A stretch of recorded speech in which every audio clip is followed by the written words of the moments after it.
Okay, for 1.2, solving multi-step equations. Example 1, solving a two-step equation.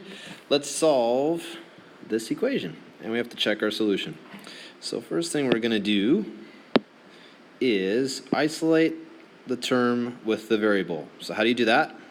By getting rid of this. So you're subtracting 13 on the left side, so I'm going to have to add 13 then to both sides. We'll cancel out on the left side then. And I get 2.5x is equal to 15.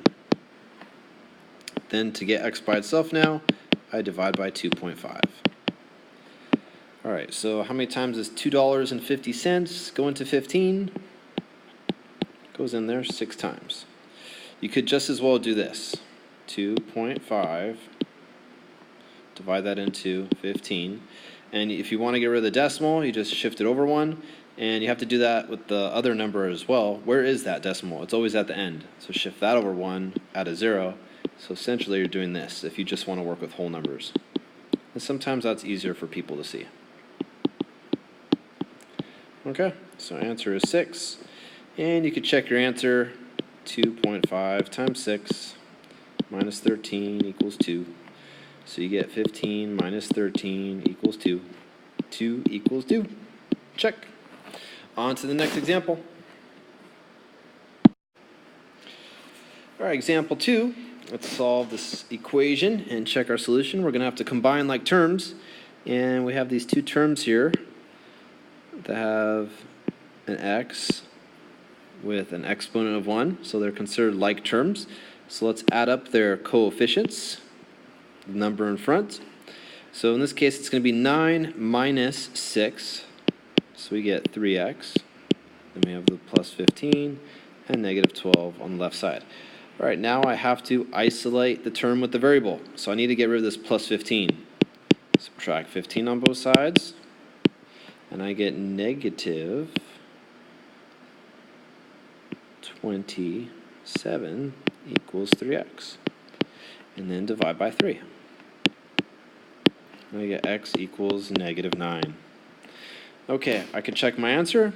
Let's plug it in. Negative 12 times, negative 12 is equal to 9 times negative 9 minus 6 times negative 9 plus 15.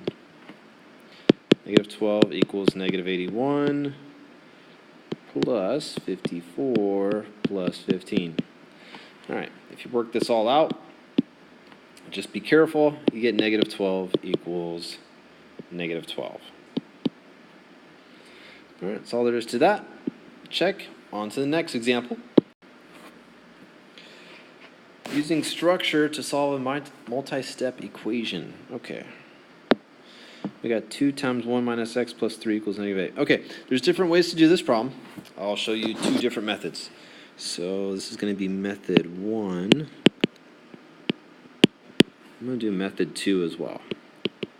Just so you guys get an idea of different ways to approach a problem.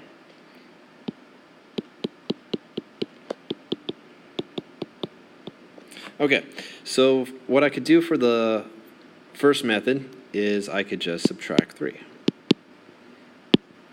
So I get 2 times 1 minus x is equal to negative 11. Then I could divide by 2. And I get 1 minus x equals negative 11 over 2. That gives us fractions, but hey, it's okay. Don't freak out.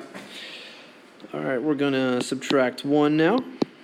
And we get negative x is equal to negative 11 over 2 minus 1.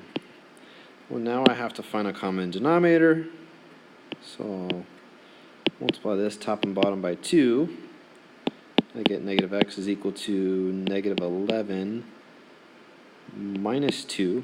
The common denominator is 2. So I get negative x is equal to negative 13 over 2. All right, and the last step is I got to get rid of this negative still, and it's a 1 there if you don't see a number. So I divide by negative 1, and I get x is equal to 13 over 2. Or you could write it as a mixed fraction, which would be 2 goes into 13 6 times, got 12, difference is 1. 6 and 1 half. or write as a decimal, a half is 0.5, so 6.5. All right. These are all representations of the same quantity, so it doesn't matter which you show as the answer. All right, but the second method, what else could you do? All right, well, I could once again subtract 3. I get 2 times 1 minus x is equal to negative 11. All right, and then instead of dividing by 2, I could distribute it here. So I get 2 minus 2x is equal to negative 11. And then I'll subtract 2. So I get negative 13. And then I'll divide by negative 2. So I get 13 over 2 once again. All right. So 2 different methods, same result. On to the next example. All right, example 4, modeling with mathematics. All right, so use the table to find the number of miles X you need to bike on Friday so that the mean number of miles biked per day is 5. Okay, so mean essentially means the average. So how does that work?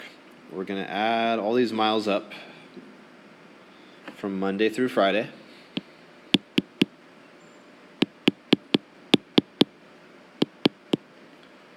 Add the 0 as well, that's important. Okay, how many numbers did we add up here? We added up 5, so I'm going to divide by 5.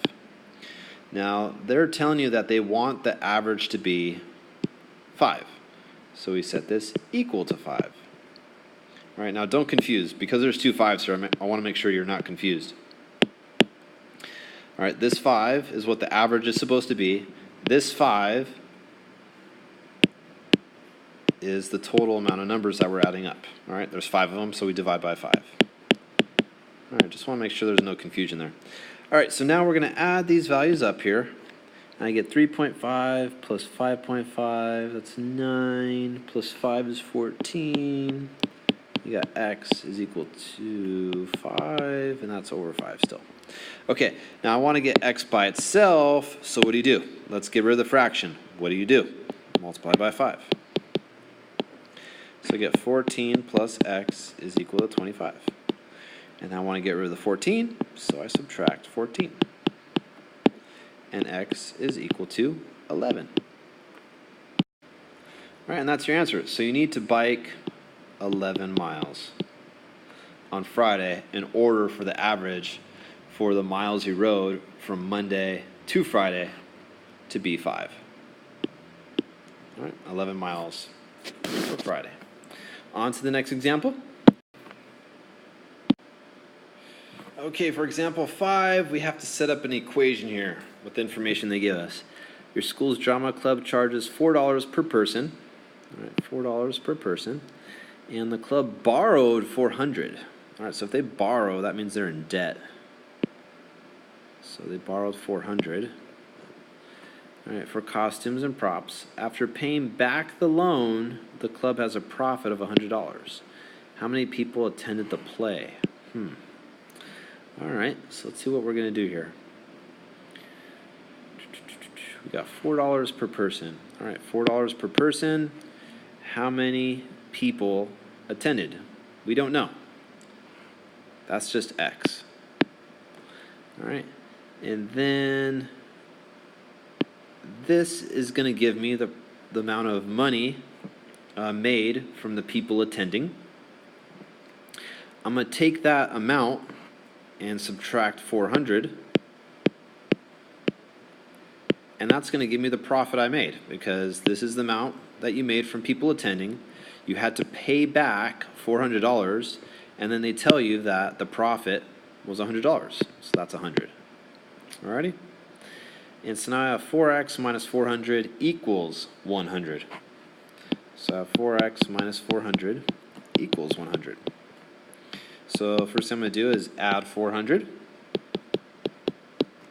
I have 4x equals 500, and then divide by 4. And 500 divided by 4 is 125. So how many people attended the play? 125. All right, that's all there is to it. If you have any questions, make sure to ask. Don't let those questions linger. Go to the bottom of the webpage and start your assignment.